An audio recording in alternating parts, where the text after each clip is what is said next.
دوستانو په دغه ویډیو کې به تاسو ته دروښیم چې تاسو څنګه کولی شئ په خپل شناخت کارت باندې ټول راوتلي نمبران معلوم کړئ. او دوستانو په دې باندې ما یوه بله ویډیو هم جوړه کړې وه، ما یوه بله طریقه هم درښولې وه چې په هغې طریقې کې تاسو د یوې SMS په ذریعه سره په خپل شناخت کارت باندې ټول نمبران معلومولی شول.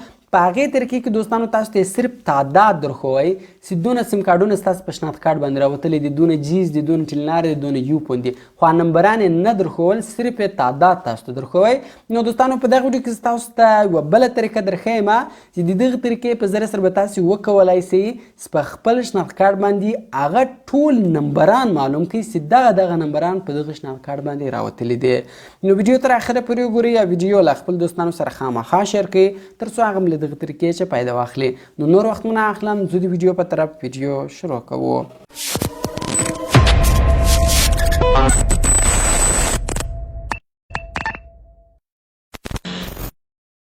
نو دوستان دل پر به تاسو اول په خپل موبایل کې یو براوزر خلاص کړئ، هغه که هر براوزر وي کله تاسو په خپل موبایل کې براوزر خلاص کړئ بیا به تاسو په هغه براوزر کې google.com خلاص کړئ. کله چې تاسو په هغه براوزر کې google.com خلاص کړئ سرچ ته به راسئ او په سرچ کې به تاسو ولیکئ تعلیم SEO سپیس کام. دغه به تاسو سمپل په سرچ کې ولیکئ تعلیم SEO سپیس کام. دغه به تاسو ولیکئ، دغه به تاسو سرچ کړئ. نو دلته به دوستانو دغه اول ویب سایټ تاسو ته راواړوي تعلیم SEO.com. دغه ویب سایټ به تاسو خلاص کړئ. کله چې دوستانو تاسو دغه ویب سایټ خلاص کړئ نو دغه ویب سایټ به تاسو ته راواړوي.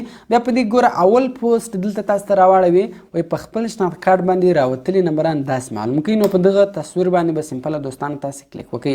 کله چې تاسو په دغه تصویر باندې کلیک وکړئ دلته به دوستانو تاسو لاندې راسئ. کله چې دوستانو تاسو لاندې راسئ دلته ګوره یو اپشن دی فایند هیر په نامه، په دغه فایند هیر اپشن باندې به تاسو کلیک وکړئ. کله چې تاسو په فایند هیر اپشن باندې کلیک وکړئ بیا دا رقم شکل راځي. دلته به سمپل دوستانو تاسو خپل اکاونټ کې خلاص کړئ. نو په اوله خانه کې به سمپل تاسو رحیم خان ولیکئ، اول آر به په هغه ټی بي سي ولیکئ، کې به په هغه ټی بي سي ولیکئ او پاسورډ به دوستانو دلته تاسو ورکړئ رحیم، آر به په هغه ټی بي سي ولیکئ، رحیم سیم ولیکئ، کې به هم په هغه ټی بي سي ولیکئ، رحیم خان، بیا به دوستانو تاسو @ 2 وار ولیکئ او سمپل بیا به 0 ولیکئ. نو دغه پاسورډ تاسو په سکرین باندې هم کتلی شئ. لاندې لوګین ناو بټن ده، په لوګین ناو بټن باندې به تاسو کلیک وکړئ. کله چې دوستانو تاسو په لوګین ناو بټن باندې کلیک وکړئ نو تاسو ته به دغه ویب سایټ بیا خلاصې. نو ډېر اسانه ده دوستانو. ګوره دلته نور هم ډېر کارونه کیږي. په دې کې دویم اپشن ده د CNIC ډیټا په نامه. په دغه CNIC ډیټا باندې به تاسو کلیک وکړئ. کله چې تاسو په CNIC ډیټا باندې کلیک وکړئ نو دلته به سمپل تاسو د شناخت کارت نمبر کې ولیکئ. په هر شناخت کارت چې کوم نمبران راوتلي وي هغه نمبران تاسو معلوموئ. نو دلته سمپل تاسو د هغه کس د شناخت کارت نمبر کې ولیکئ. نو زه راځم دلته دوستانو د شناخت کارت نمبر کې لیکم.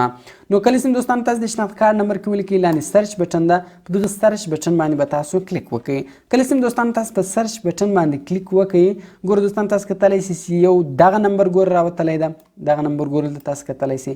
لاندې راځو بل دغه نمبر ده، دغه رقم بل دغه نمبر ده، بل دغه نمبر ده، بل دغه نمبر ده.